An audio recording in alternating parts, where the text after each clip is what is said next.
Hey, what is up guys? It is Bucky and welcome to your fourth, I think, intermediate Java tutorial. And in this tutorial we're going to be going over collections. And if you are a fan of my channel and you've been keeping up, then you notice that yes, I finally did get my screen recorder back. So I'm ready to begin making computer tutorials finally again after like a month. So anyways, like I said, in this tutorial we're going to be going over collections. And what a collection is the best I can explain it to you guys is it's a lot like an array in that it holds stuff. And the actual definition is it holds references to other objects. But anyways, like an array it holds stuff, but unlike an array, it's dynamic.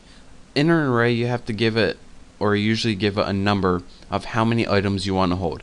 A list or a set, and these are types of collections, it's dynamic. You don't have to give it a number, it can just change by itself. So that's the cool thing about a collection. Again, like I said, there are different types of collection. There isn't just one main collection. There's a set, for instance, and what a set does is it's like a list, but it can't contain duplicates. A list obviously can contain duplicate items, and you know what? I just figured this out. It's probably going to be a lot easier just for me to demonstrate what this is. So let's go ahead and get started.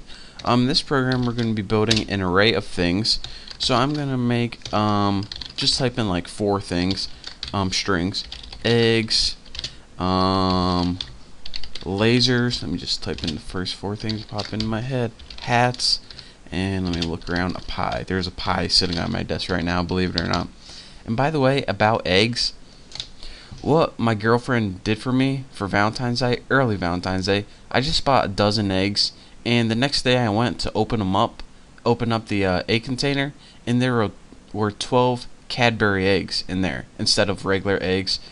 And you know what? I wasn't really disappointed about that, but I couldn't make my omelet.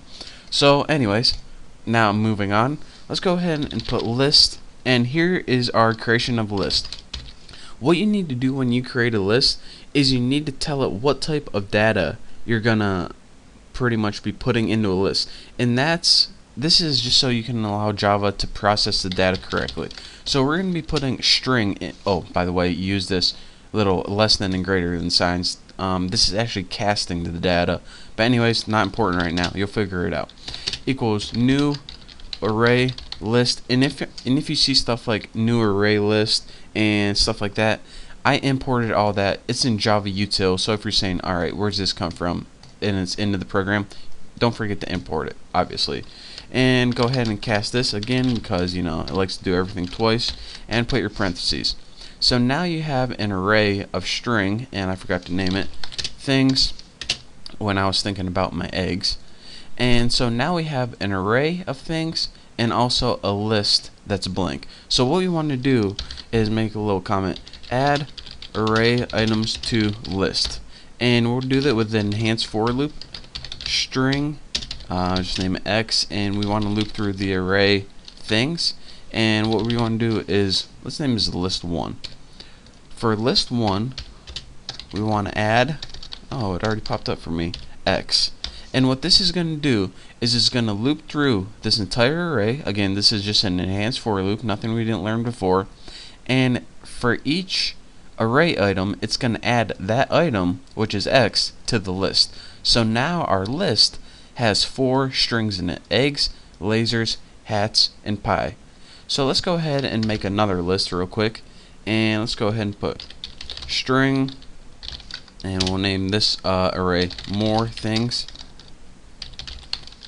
And what we're going to be doing is go ahead and set this equal to the 2 things, or any 2 things inside here. I'm going to set mine equal to lasers and hats. And what we're going to be doing in this program is saying we're going to be running a check. We're going to say, alright, if this list contains anything in this list, then take it out. I mean, just a real simple example demonstrating the properties of list and the things you can do with it. So let's go ahead and make another list, just same as this one. Actually, we can just go ahead and copy this because we're lazy, and we go ahead and change it to list number 2. Array list string, good. So now that we got that taken care of, let's see what we need to do. We need to add array items to list just like this. Wow, this is a little too easy. I'm getting a little too lazy right here. So paste String, change this up, don't want it in the same thing. So for string y, let me make sure I got it right, and you want to loop through more things. So what we're going to do this time is loop through this array, which is a short little array, lasers and hats, and for every item we come across, we're going to want to add it to list 2. Good thing I explained that, or I would have forgot it. So now, just to make sure our lists are right, let's go ahead and print them all out, and then I'll probably end the tutorial. So here's how you print out. Wow, that's embarrassing. For int I equals 0, and then just put like I is less than list 1 dot size, and yes, the lists have properties just like arrays, and then just go ahead and put I plus plus. So now what we're doing is looping through the entire list 1 manually right here. System out print f, so print format. The format is going to be %string with a space, and that string is going to be, let's see, do we want to loop through 1 or 2? Let's do list 1 get I. So now let me go ahead and make sure this works, and then I will demonstrate it.